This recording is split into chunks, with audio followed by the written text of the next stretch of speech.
विचारलं मी सगळ्यांना. आता पुढे आलो आपण. बरं ठीक आहे ठीक आहे ठीक आहे. पात्रतेची एकच सूचना सर, एकच सूचना.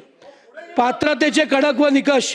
अध्यक्ष उपाध्यक्षासाठी नेमल्या जाणाऱ्या व्यक्ती, अध्यक्ष उपाध्यक्ष नेमल्या जाणाऱ्या व्यक्ती राजकीय नसून कायदेतज्ञ, निवृत्त न्यायाधीश किंवा सामाजिक क्षेत्रात किमान 15-20 वर्षाचा अनुभव असलेल्या व्यक्तींनाच उपाध्यक्ष किंवा अध्यक्ष नेमावी ही विनंती.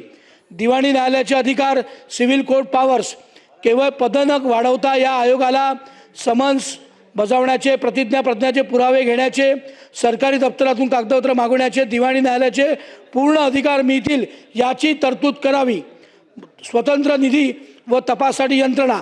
आयोगाला पोलिसांवर किंवा सरकारी यंत्रणा अवलंबून न राहता स्वतःची स्वतंत्र तपास कक्ष व यांना स्वतंत्र निधी उपलब्ध करून द्यावा. नंबर 4, अहवाल सादरणी करण्याची व्यक्ती. आयोगाने आपला कामकाज अहवाल दरवर्षी न चुकता विधानसभेत सादर करणे व शासन त्यावर काय कारवाई केली, कृती अहवाल, ॲक्शन टेकन रिपोर्ट मांडणे कायद्याद्वारे बंधनकारक करणे, अशा माझ्या 4 सूचना आहे.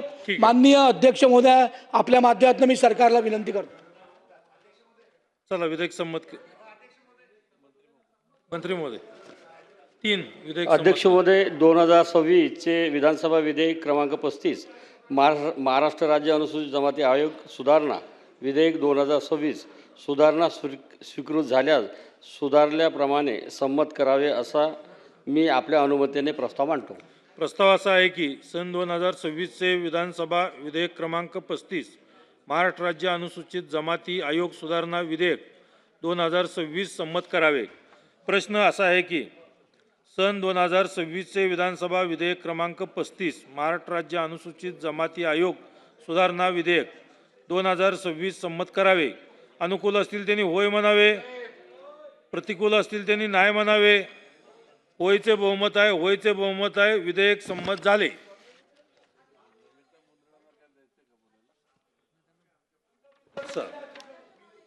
एक मिनिटात घ्या. अध्यक्ष महोदय धन्यवाद. अध्यक्ष महोदय, माझ्या मतदारसंघात 20 तारखेला परवाच्या दिवशी एकदम गंभीर घटना घडली. विलास नवनाथ घुले या नावाचा एक मनुष्याचा मर्डर हा माझ्या मतदारसंघात झाला. ही सगळी जी प्रकरण आहे हे CCTV वरती दिसलेलं होतं. 9 आरोपी होते आणि त्या 9 आरोपी मध्ये फक्त 3 लोकांना अटक झाली आहे, बाकींची अजून अटक झालेली नाहीये. अध्यक्ष महोदय, माझ्या मतदारसंघातल्या सगळ्या म्हणजे लोकांमध्ये तीव्र संताप असा निर्माण झालेला आहे. ही एकदम चुकीची गोष्ट आहे. असं हे घडलं नव्हतं पाहिजे. ज्या लोकांनी ही मर्डर केलेला आहे या सगळ्यांवरती कायदेशीर कारवाई झालेली पाहिजे. ज्या लोकांनी म्हणजे आतापर्यंत ज्या माणसांनी स्टॅबिंग केलेलं आहे त्याला अजून पकडल्या गेलेलं नाहीये. अध्यक्ष महोदय, लोकांमध्ये एकदम म्हणजे नाराजी झालेली आहे. केस पोलीस स्टेशनला खूप लोक आता जमलेले आहे. आताच्या वेळेस ते अजून जी बॉडी आहे त्याचा अजून त्यांनी पोस्टमॉर्टम झाल्यानंतर अजून अंत्यसंस्कार त्याच्यावरती केलेले नाहीयेत. एकदम गंभीर घटना आहे. मी शासनाला इकडे सगळे जे मंत्री उपस्थित आहेत सगळ्यांना विनंती करते की कायदेशीर प्रक्रियेने ज्या लोकांनी ही घटना घडलेली आहे, ज्यांनी मर्डर केलाय त्यांना बरोबर पकडून त्यांच्यावर तीव्र कारवाई केली पाहिजे, त्यांना अटक केली पाहिजे आणि कोणीही ह्याच्यातून सुटले नाही पाहिजे. कोणीही असं त्यांना अटक झाली पाहिजे. ही मी शासनाला इकडे एकदम मनापासून गंभीरपणे इकडे विनंती करते. धन्यवाद. शासनाने गंभीरपणे त्याची दखल घेतली जावी. होय अध्यक्ष महाराज. चला पुढे घेऊ. नाही ना पुढे घेऊ. बापू, सुभाष बापू एक होऊ द्या. अध्यक्ष महाराज, बसा खाली. हरीश भाऊ. अध्यक्ष महाराज, दक्षिण तालुक्यातून भीमा नदी जात आहे. त्या नदीवरती अनेक बंधारे आहेत. त्या नदीवरतीच उजनी धरण आहे. मध्यंतरीच्या काळामध्ये विजेचा तुटवडा म्हणून आपल्या भीमा नदीच्या काठच्या शेतकऱ्यांचा केवळ 2 तास वीज पुरवठा केलेला आहे. आणि भीमा नदी ही कर्नाटक आणि महाराष्ट्राच्या सरहद्दीवर आहे. आणि कर्नाटकमध्ये मात्र 8 ते 10 तास लाईट चालू आहे. महाराष्ट्राच्या शेतकऱ्यांच्या ते अलीकडच्या बाजूला 2 तास फक्त लाईट चालू आहे.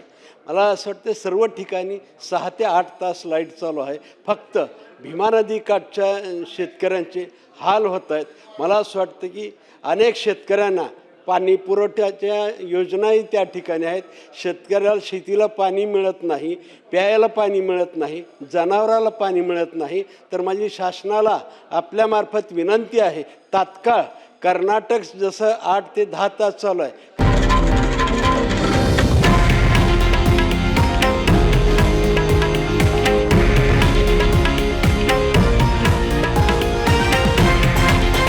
हे आहे देशातील नंबर 1 न्यूज नेटवर्क आणि आपण पाहत आहात TV9 मराठी, एकमेव.